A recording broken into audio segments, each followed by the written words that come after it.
Ciao Juventini of the world, my name is Giuseppe, welcome back on the channel. I hope you're all doing well. Yes, we will speak about the last breaking news, a hot news. We are speaking about Paulo Dybala possibly to Inter.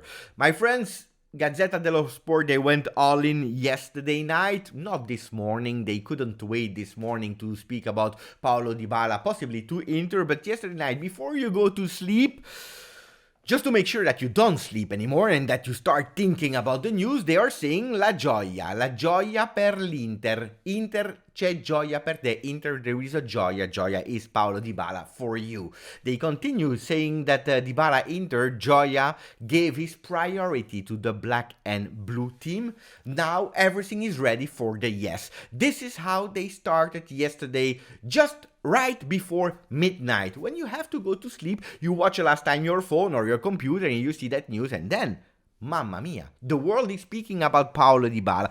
Before going into that news, I'm asking myself, my friends, and that's the first thing I want to start with, why? Why yesterday night? Why on a Tuesday exactly? 1 week before Coppa Italia final, Juventus versus Inter. Why? I'm asking myself about the timing. That Dybala was talking to Inter is not a fresh news. It's not something new and that we are all surprised about. But now, Gazzetta dello Sport, they have chosen to go into the moment 1 week before the Coppa Italia, to actually make sure that there are some troubles inside the club. We were all asking ourselves after Dybala was not renewing with Juventus, what version of Paulo Dybala, Paulino, would we see with Juventus? Will it be one that would give everything for honoring the badge, but also the black and white colors? Or would it be a soft Paulo Dybala that would have been scared of injuries, one that mentally would have been a bit depressed? We know that the mental of Dybala is not his strongest points. We already received and started to receive some answers on the field, where actually a lot of answers he was not able to give them.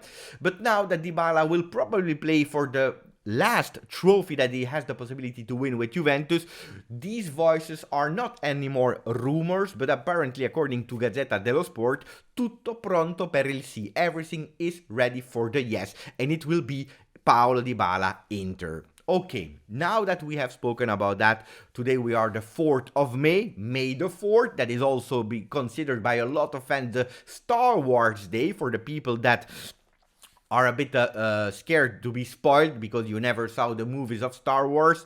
Do a bit of skip because there will be some spoilers. But I was thinking yesterday night, when I knew it was the 4th of May, the story of Paulo Dybala and linking it to Star Wars. Guys, I don't know if Paulo Dybala will join Inter or not, but let's assume it is correct. He will go to Inter. My friends, I was thinking about the story of the young Anakin Skywalker, a kid that the Jedi's found. They found him. They took him, he became a student, a Padawan, and he was actually the one that was loved by everyone, and he became actually the beautiful one, the chosen one, like Paulo Dybala could have been the chosen one, taking the number 10 and becoming the next Del Piero, what we were all hoping. Unfortunately, he took the number 10, but he will not be the legend as Del Piero. Is he a legend of Juventus, yes or no? This is up to you, your heart, your brain to decide. I don't want to influence you in that decision, but at the end, ultimately, he has chosen Anakin Skywalker, the dark side, because you know how he finished the movie.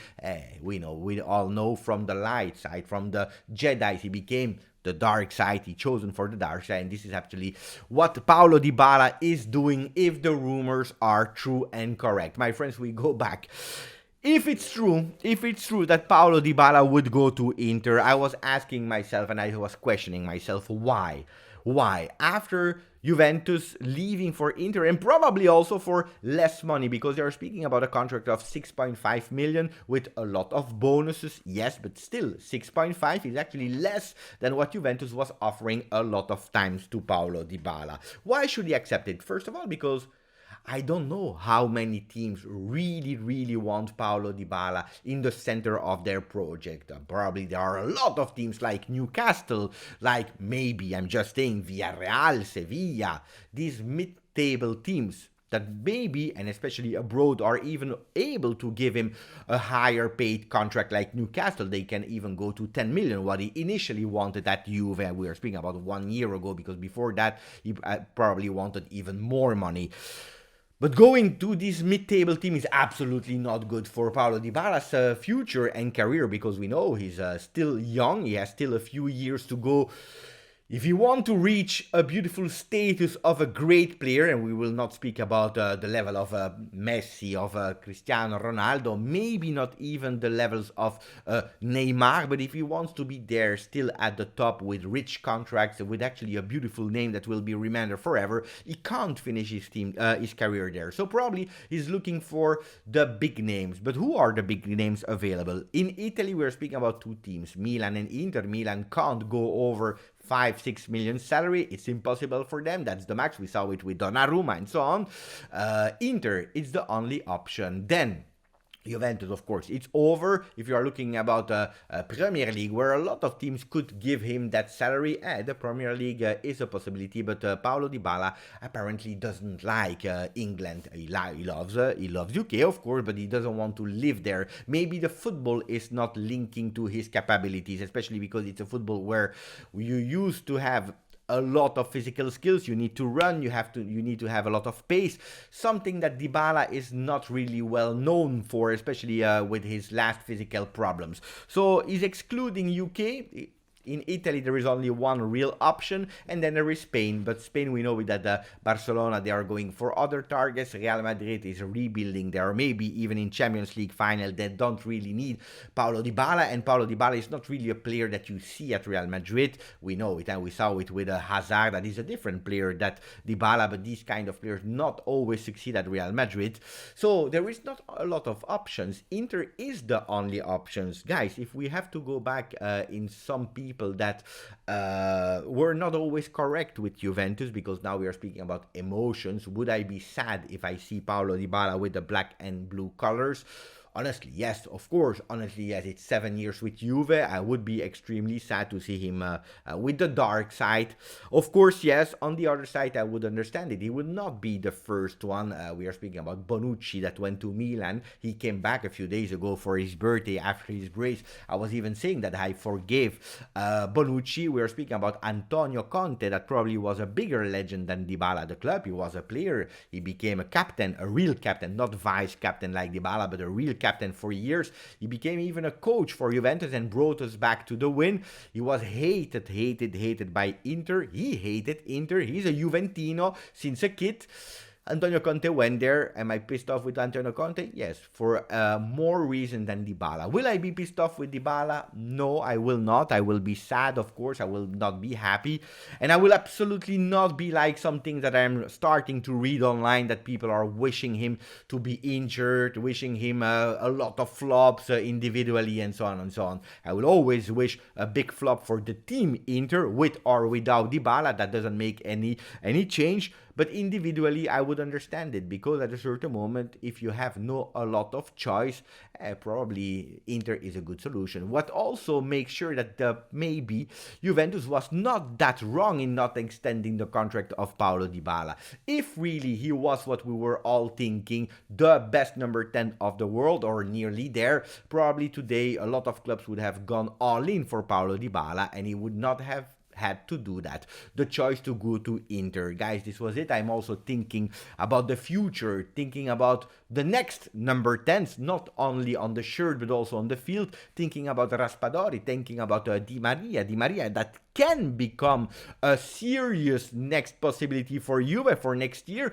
1 year plus an extension possibility for 1 more year. Di Maria, 34, can be the one that brings us some experience, also less injury, someone that we can really see with consistency on the field taking a leadership role, because Di Maria is a real leader, absolutely yes. I'm thinking about Sergej Milinkovic-Savic that Juventus want really to go for, more than De Jong that we were speaking about in these days, because Milinkovic-Savic in the project of Allegri is a fundamental player. The midfielders that are physical and that also have the ability to go up and to score a lot of goals. It's already, I don't know since when, that is scoring more than 5 goals a season as a midfielder. This season, I believe he's already at double number, 10 assists and 10 goals.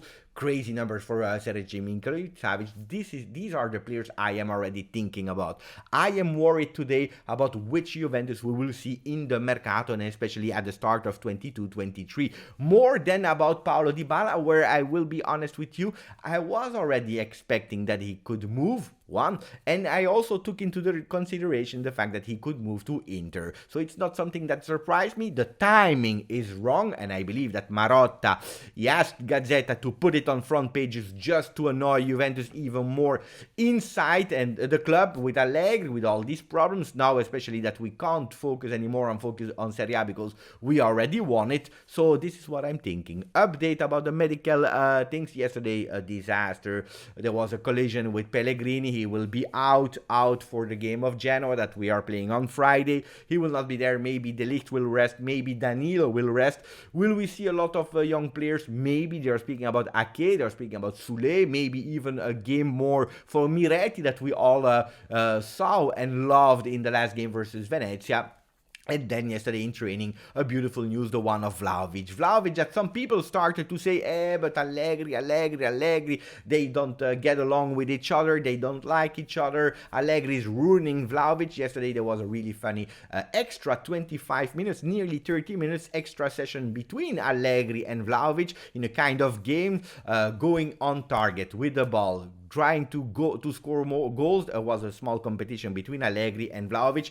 Made me think about the time where Allegri was doing the same things with Paul Pogba, and look at Paul Pogba, he's still in big love with Massimiliano Allegri. Maybe that relationship can even grow more, and we can see a scoring Vlahovic already versus Genoa if he will play, because we don't know what will be the logic of the game of Genoa. Resting for the Coppa on Wednesday or playing and try to go for that third spot. Grazie guys, I'm wishing you a really nice day. I'm expecting also a lot of comments with a lot of respect. Of course, like the video, subscribe to the channel. Grazie, forza, Juve.